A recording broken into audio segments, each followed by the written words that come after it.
რუსეთმა ბენზინისა და დიზელის ექსპორტი შეაჩერა. საქართველოს ბაზარი კი 80%-ით სწორედ რუსულ საწვავზეა დამოკიდებული. ოფიციალური სტატისტიკის მიხედვით მხოლოდ წელს საქართველოს საწვავის 84% რუსეთისგან იყიდა. რუსეთის მთავრობაში ამბობენ, რომ გადაწყვეტილება შიდა ბაზარზე საწვავის ფასების სტაბილიზაციისთვის მიიღეს. რას ამბობენ თბილისში, რა მოლოდინებზე საუბრობენ ეკონომისტები? ნინო გიგაური ჩაგვერთვება პირდაპირ ეთერში, გისმენთ ნინო. საქართველოს უდიდესი გამოწვევის წინაშე აღმოჩნდა რუსეთმა გარკვეული პერიოდით სრულად აკრძალა ნავთობის ექსპორტი და ახლა ნავთობიმპორტიორებს მოუწევთ გადაეწყონ სხვა ალტერნატიულ ბაზრებზე, მათ შორის ევროპულ ბაზარზე, სადაც საწვავის ფასი არის გაცილებით მაღალი, ვიდრე რუსეთის საიმპორტო ფასი იყო და რასაკვირველია, ეს აუცილებლად აისახება საქართველოში ბენზინისა და დიზელის ფასზე. ნავთობიმპორტიორთა ასოციაციაში ამბობენ, რომ ახლა იმპორტიორები ცდილობენ მოლაპარაკებები აწარმოონ სხვა ქვეყნებთან, რომ რაც შეიძლება დაბალ ფასში იყიდონ საწვავი, თუმცა ფაქტობრივად გამორიცხულია, რომ მათ იმ ფასში შეძლონ საწვავის ყიდვა, რა ფასიც ჰქონდა რუსეთს დაწესებული, შესაბამისად გარდაუვალია ბენზინის გაძვირება ჩვენ ქვეყანაში. სპეციალისტები და ეკონომისტები მუდმივად საუბრობდნენ იმ საფრთხეებზე, რაც შეიძლება მოყოლოდა რუსეთის ბაზარზე ჩვენი ქვეყნის დიდი დოზით დამოკიდებულებას.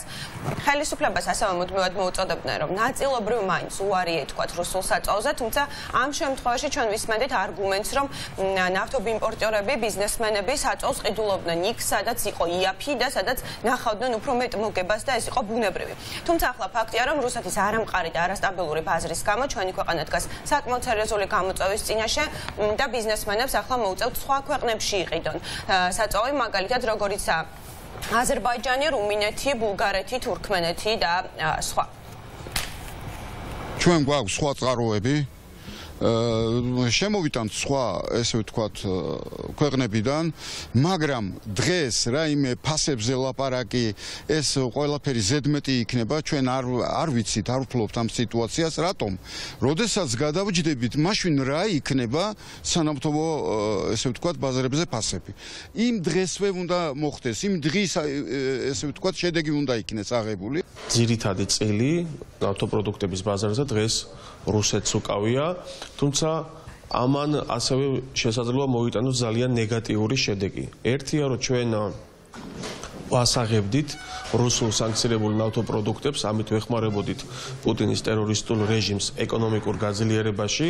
მეორეა, რომ შემოდიოდა უხარისხო საწვავი, რაც ნეგატიურ გავლენას ახდენდა ეკოლოგიურ მდგომარეობაზე და მესამე, ყველაზე მნიშვნელოვანი, მას შემდეგ, რაც ეხა რუსეთმა აკრძალა ექსპორტი ნავთობპროდუქტების, ეს ძალიან ნეგატიურ გავლენას იქონიებს საქართველოში საწვავის ფასებზე.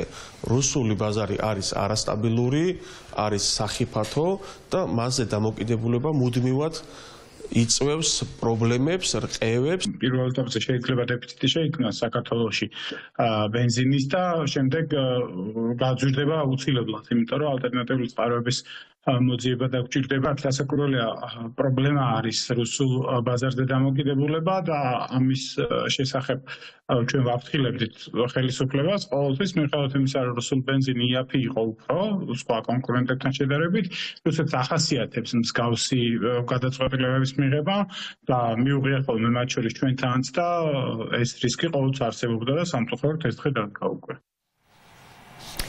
მოცემულ მომენტში საწვავის 80%-ზე მეტი შემოდის სწორედ ოკუპანტი ქვეყნიდან, დანარჩენი 20% სხვა ქვეყნებზე ნაწილდება. ახლა კი რუსეთის პრემიერის მიხაილ მიშუსტინის განცხადებით, რუსეთი კრძალავს სხვა ქვეყნებში საწვავის გატანას გარკვეული ვადით, თუმცა რა ვადაზეა საუბარი უცნობია. საქართველოს ბაზარზე 80% საწვავის იმპორტის გამოთავისუფლდება. რუსეთიდან ამ რაოდენობას ვეღარ შემოვიტანთ, რაც ნიშნავს, რომ სხვა უფრო ძვირიანი საწვავით შეივსება, მაგრამ კი რაც გაზრდის ფას ბენზინზე, მეგოწყით, რომ დაახლოებით ბოლო 3-4 თვეში ბენზინი უკვე დაახლოებით 10 თეთრით არის გაძვირებული.